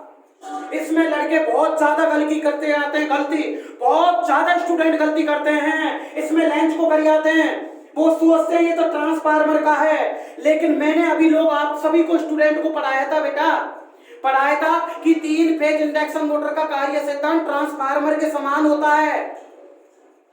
हाँ, ट्रांसफार्मर के समान होता है। और ट्रांसफार्मर किसके सिद्धांत पर काम करेगा? अन्योन प्रेरण के सिद्धांत पर। अब इसमें फराडे नहीं है तो आपको आंसर कौन सा लेना पड़ेगा? अन्योन प्रेरण का सिद्धांत। लड़का बोल रहा है गुरुजी इसमें क्यों नहीं लिया आपने?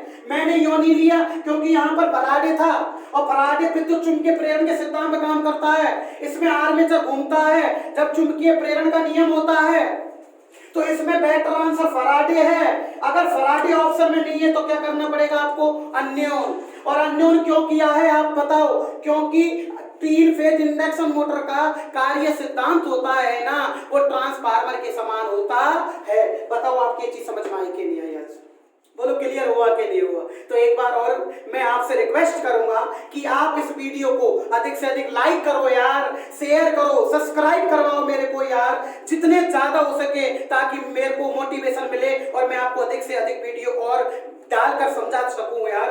देखो बेटा एक बार और समझो, इंडक्शन मोटर किसके सिद्धांत पर कार्य करती है? लेंज का सिद्धांत, ओम का सिद्धांत, फराडे का सिद्धांत, अन्योन प्रेरण का सिद्धांत। किसका सिद्धांत आएगा? फराडे का। क्यों? क्योंकि चुंबकीय प्रेरण फराडे में आता है। बोलो यहां तक। अगर आपसे पूछ ले किसके सिद्धांत पर कार्य करती है? ओम, लेंज का सिद्धांत, ओम का सिद्धांत, जूल का सिद्धांत और अन्योन प्रेरण का सिद्धांत। अगर ऐसा हो तो आपको खुद बताओ यार, इसका कार्य सिद्धांत ट्रांसफार्मर के समान होता है। तो बताओ अन्योन प्रेरण आएगा कि नहीं आएगा? आएगा ना? समझ में आ रहा है ना? अब देखो, अब यहाँ क्वेश्चन फिर चेंज होता है कि बताओ तीन फेज इंडक्शन मोटर का जो रोटर होता है, अगर ऐसे हो, यही तो बारीकी होती है यार क्वेश्चन की। रोटर, तीन फेज इंडक्शन मोटर का रोटर किसके सिद्धांत पर घूमता है? अगर ऐसे आए, किसके सिद्धांत पर घूमता है? देखो तुमने कार्य सिद्धांत क्या पढ़ा था, अब देखो कितने वर्ड खुले कार्य सिद्धांत की। तुमको 10 मिनट में कार्य सिद्धांत पढ़ा दिया गया, जबकि देखो मैंने कितना समय एक पॉइंट क्लियर कराया आप लोगों का। तो बताओ तीन फेज इंडक्शन मोटर का रोटर किसके सिद्धांत पर घूमता है? ये क्वेश्चन है आपका। ऑप्शन ये रहे सही बात है कि नहीं बेटा? अब एक बात बताओ कि अगर मैं पूछता किसके सिद्धांत पर कार्य करती है, तो चुंबकीय प्रेरण का सिद्धांत, यानी कि फराडे का चुंबकीय प्रेरण का सिद्धांत। अगर ये ऑप्शन में नहीं आता तो क्या था? न्यूटन प्रेरण का सिद्धांत। लेकिन घूमा किससे? तो मैंने बताया ना किसके सिद्धांत पर घूमता है कि जिसके कारण उत्पन्न होना और उसी का विरोध करना किसका नियम कहलाएगा? वो लेंज का नियम। तो जो रोटर कब घूमा है? जब इसने लेंज के नियम से स्टेटर के चुंबकीय फ्लक्स का क्या करा है? विरोध करा है। तो याद रखना कि 3 फेज इंडक्शन मोटर का रोटर है जो किसके सिद्धांत पर घूमेगा? तो किसका सिद्धांत आएगा आपका? ये लेंज का सिद्धांत। इसमें भी किसका सिद्धांत होगा यार? लेंज का सिद्धांत। बताओ समझ में आया कि नहीं आया?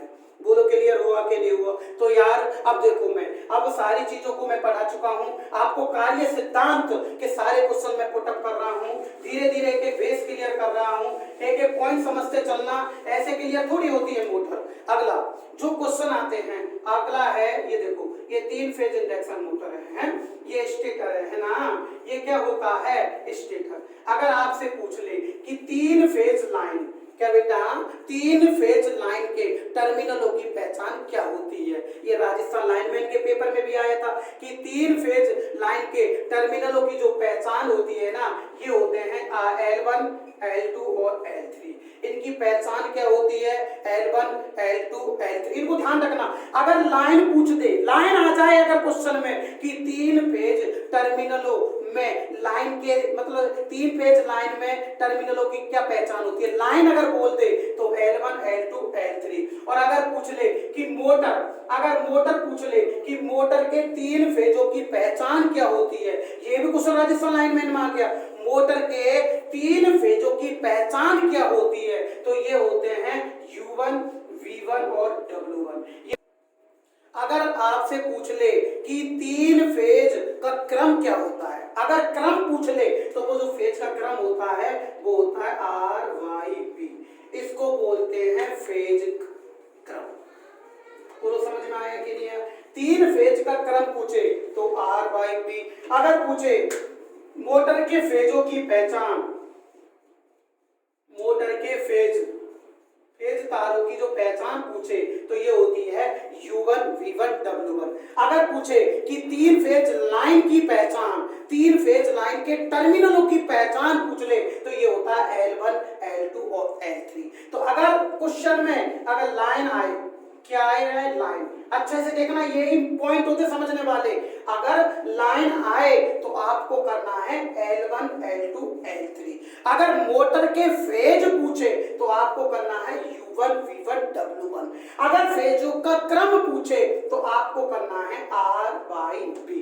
बोलो समझ में आया कि नहीं आया? तो आज के मैंने मोटर का कार्य सिद्धांत बताया था। मोटर के कार्य सिद्धांत के अलावा फिर मैंने उससे रिलेटेड क्वेश्चन कौन कौन से बनते हैं वो सारे आपको समझाए बोर्ड पर। अब मैं एक बार और आपसे बोलूंगा कि आप इस वीडियो को अधिक से अधिक सब्सक्राइब करें। यदि आप के लिए मैंने कुछ अलग बताया है, आपका बेस क्लियर हुआ है, तो आप अधिक से अधिक सब्सक्राइब करें, अपने दोस्तों से बोलें, हाँ मुझे लाइक करें। हाँ तो बेटा एक बार और मैं आपको थोड़ा थोड़ा याद करा देता हूं, एक बार रिवीजन और जरूरी है, 5 या 10 मिनट और लूंगा आपकी। तो देखो फटाफट फटाफट, तो बोलो सप्लाई सबसे पहले किसको दी? स्टेटर को। स्टेटर में घूमने वाला चुंबक बन जाता है, घूमने वाला चुंबक किससे टकराता है? रोटर से। रोटर में भी चुंबक बन जाता है, किसके नियम से विरोध होता है? लेंज के नियम से। दोनों में आपस में प्रतिक्रिया होती है तो क्या उत्पन्न होता है? टॉर्क, घूमने वाला बल जिसके कारण ये घूमता है, जो टॉर्क होता है, जो टॉर्क कैसा होगा? निम्न या उच्च? बोलो कैसा होगा? निम्न। निम्न होगा ना, निम्न टॉर्क। तो देखो स्टेटर को जो सप्लाई सबसे पहले स्टेटर पे देते हैं, स्टेटर को क्या बोलोगे आप लोग? प्राइमरी। रोटर को क्या बोलोगे आप लोग? सेकेंडरी। लेकिन सेकेंडरी होती है वो क्या होती है बेटा? Short circuit. ये शाबाश, क्या होती है? Short circuit. इसका कार्य सिद्धांत किसके समान होता है? ट्रांसफार्मर के। लेकिन ट्रांसफार्मर की कौन सी winding short circuit? Secondary short circuit. Stator पे जो वाइंडिंग होती है उसे कौन सी वाइंडिंग कहते हैं? Field winding. कौन सी वाइंडिंग बोलोगे आप लोग? Field winding. फील्ड वाइंडिंग कितने विद्युत कोण पर होती है? 120 डिग्री के कोण पर। टोटल विद्युत कोण 360 होता है, सही है ना? और बताओ इसमें जो घूमने वाला चुंबकीय फ्लक्स बनता है, स्टेटर वाइंडिंग में जो घूमने वाला चुंबकीय फ्लक्स बना, उसकी गति को कौन सी गति बोलोगे आप लोग? सिंक्रोनस गति। सही है ना? कौन सी गति? सिंक्रोनस गति। अब बताओ, रोटर घुमा ना, किसके नियम से घुमा है? लेंज के नियम से। रोटर की गति को कौन सी गति बोलोगे आप लोग? वास्तविक गति। यहां तक क्लियर हो गया आपका? कौन सी गति?